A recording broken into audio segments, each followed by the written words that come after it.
In early September, I joined an Andrew Skurka Adventures trip to Washington's Olympic Mountains. 10 of us spent 5 days navigating our way across multiple remote basins in the northeastern corner of the range.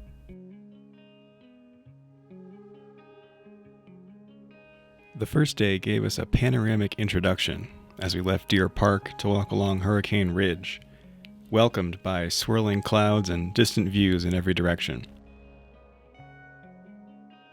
We passed over Obstruction Point before dropping down to Moose Lake for our first campsite.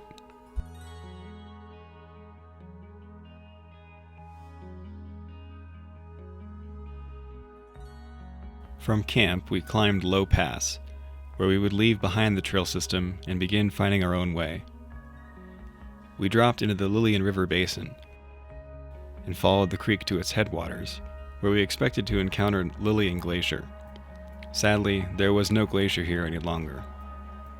We picked our way up the loose rocks and reached our next ridgeline as the clouds continued to build around us. We followed the ridge for a bit, then began side-hilling when it became too exposed. From the next saddle, we eyed our descent toward Cameron Creek. Steep scree and hardpan led us toward dense trees, but we luckily found a grassy gully to get us through it. We called the day's route the Lillian Sneak.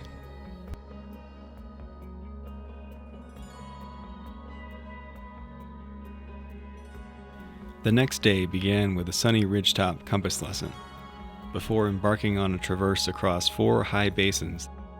This was complicated terrain that involved micro-route finding, scrambling, down climbing, and a series of committing traverses across hardpan dirt that required kicking steps. These later became known as the cheese grater slopes. We all made it across and entered the desolate realm of the Cameron Glaciers just as the clouds closed in fully. With low visibility, we followed a series of compass bearings that led us to safer terrain, where we would spend a frosty night, having traveled less than 4 miles in over 9 hours across this difficult landscape. We started the morning with another steep climb, passing into the next basin without much trouble. We descended to Cedar Lake, where we stopped to enjoy the sunshine and dry out our gear. One more climb brought us up to the tarns at the head of the Grey Wolf River, where, for the first time in over 2 days, we set foot on a trail and let it carry us gently down out of the alpine and into the rainforest. The moss-carpeted ground and towering trees were a dramatic change of scenery, and our campsite at Three Forks felt luxurious.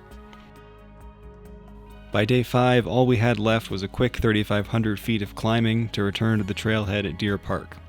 We completed our loop and celebrated a successful trip through an intensely beautiful and challenging place that I will be eager to return to soon.